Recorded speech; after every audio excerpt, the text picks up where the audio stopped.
Weekly stock market update, friends. This is the public version. If you're on the Great Investments Program, you don't need to watch this because you have a detailed private version. So let's get right into it. I've just got back from Dubai. Nvidia results about to come out at the time of recording this. Its valuation goes up. The S&P 500 P ratio is expensive. In other words, you're now paying $25 for a typical S&P 500 stock for every dollar in profits that it's earning, whereas there have been times when you only paid $17. Okay, similarly with Nvidia. Why would you be willing to pay so much more for a company's profits? Well, because you expect them to grow very quickly. That's why. So is it overvalued? Does valuation in itself mark the only determinant of a stock price rise? Of course not. That's why we don't just look at value, we look at growth, income, and so on. St. James's Place, which I've been criticizing so much, well, I've managed to single-handedly move it out of the FTSE 100. Of course, it wasn't all down to me. There are 900,000 miserable clients, i.e. clients who were miserable, not miserable clients. In that sense, clients who are miserable is what's done it. These are valuations. Red means overvalued. Microsoft, $32 you're paying for every future expected dollar in profits. That's expensive, whichever way you look at it. Cheaper banks, energy and drug manufacturers and telecom services. We'll keep an eye on all of those for you. However, the red ones, the overvalued ones, have been some of the ones growing the most, and growth also matters. So we'll look at all those factors. You might want to take a picture of this. Of course, what you can see is who's got earnings before market open or after market close over here. So big ones to keep an eye out, obviously Nvidia. Then you got Intuit as well, Autodesk, Salesforce, key ones to keep an eye out for. How have we been doing with some of the sectors? Now, I know some of you like these charts. I've started putting them on Telegram as well. That's the 0% mark. If you've got most of your stocks to the right of that, then you've got a winning sector. And if you haven't, then it's a pretty ugly sector, and you probably don't even want the winners in the sector. So utilities have really been the standout ones. It's pretty difficult to be a utility company and not have grown this year. Whereas consumer cyclicals, it's 50-50. Financials, like utilities, pretty difficult to be a financial this year and not be up. Similarly with basic materials as well. Well, I don't look at top down, I look bottom up, so we'll come into more of that in a while. Feel free to pause this if you wish. Now, what I said, I look at value, growth, income for the Great Investments Program. If you don't know what it is, look at alpeshpatel.com/links. We need to tick a lot of boxes because to do our due diligence before a stock would be worthy of being in my portfolio. My job is to make money for my family, which means my due diligence is very focused. Does it tick the value box, growth, income, Sortino, alpha?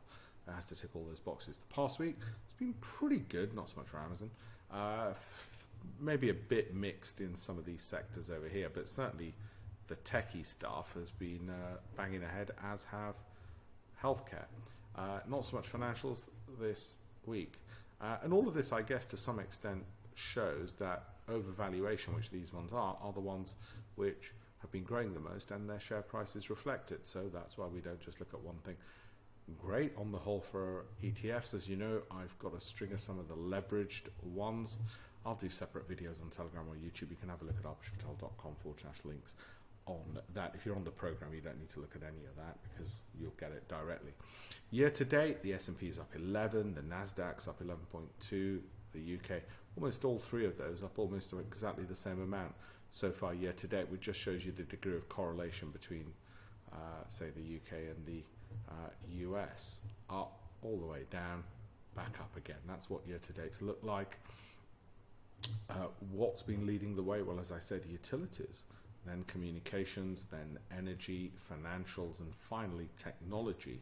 But again, we do bottom up. We don't try and gamble on which sector's going to be a good sector or not. That's gambling. We avoid gambling by looking at individual companies and which ones are the best. And in terms of factors, momentum has been key.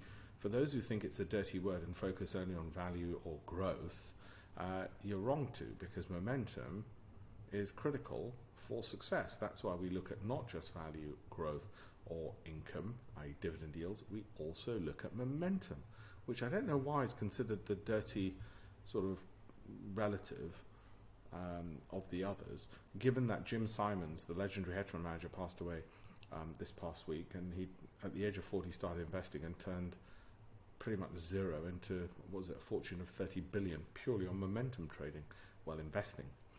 Markets over the past year: Nasdaq up 36, the S&P 26, the Dow up 19, and the UK lagging behind, up a mere 15. So that's where we are. And of course, we're what, May to May. If in the last 12 months you joined, say, even just tracking the Nasdaq last May to this May, you're up 35%. So much for, boats being missed. You didn't have to join last January to January or February to February. You even got this.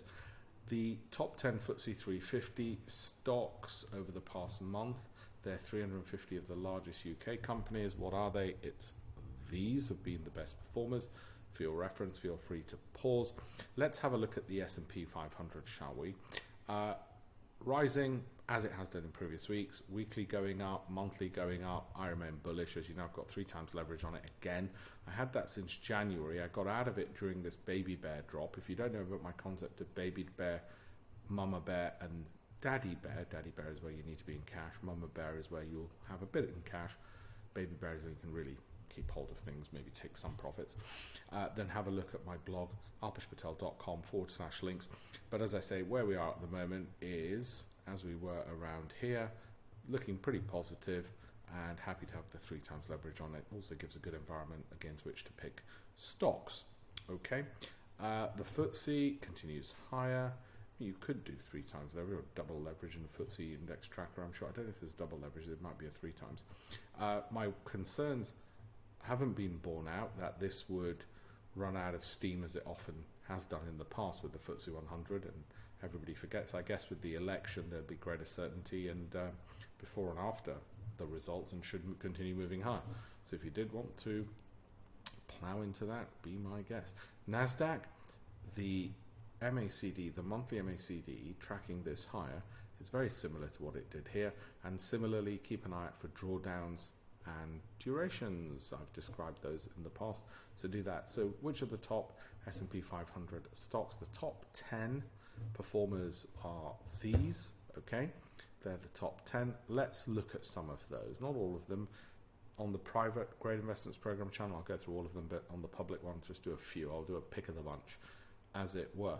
Howmet Aerospace, I'm afraid too overbought for me, even though value growth income is fine. So not one for me, despite it being popular with many others. This one not for me either, because although it's a 7, it's a bit overbought there. The MACD is too high. Now, 1 times out of 5, that'll keep going higher. 4 times out of 5, it'll drop off. So I'm afraid it's not one for me. Missed the boat on it. Metler Toledo, whilst the momentum is good, I'm afraid value growth income, it doesn't meet our minimum requirements, so not for me either. Fair Isaac Core, not for me either, because value growth income is met, but momentum isn't. It's overbought. NextEra Energy, Great Investments Program only. Same with Tyler Tech, American Bank of America Corporation. Whilst that looks good, the momentum, it doesn't meet our value growth income criteria, I'm afraid. Netflix I've been covering. I don't plan to own. Been covering it since it had those bumper results over there, and wouldn't buy it now because it's overbought. But if you already own it, you continue holding it because it hasn't dropped from its peak to warrant you to exit. Walmart, whilst value growth income is an 8, I'm afraid the problem is with this one that it's overbought on the MACD. JP Morgan I continue holding. I wouldn't buy any more now because it's overbought on the MACD. Tesla, as you know, we exited in October of last year, since January, and we're not in it, and we wouldn't be in it at the moment because it doesn't meet our value growth income criteria. MasterCard, as you know, I exited, and whilst it value growth income is 7, momentum is too high on that one. Nvidia, well, I've been repeating all this time, which is if it drops X, you would sell Y. It's overbought, so I wouldn't necessarily buy it right now. Having said that, I'm sure the results will come out and it'll sort of go through the roof. But anyway, won't buy any more now because it's overbought, not one for me. Part 2 coming up.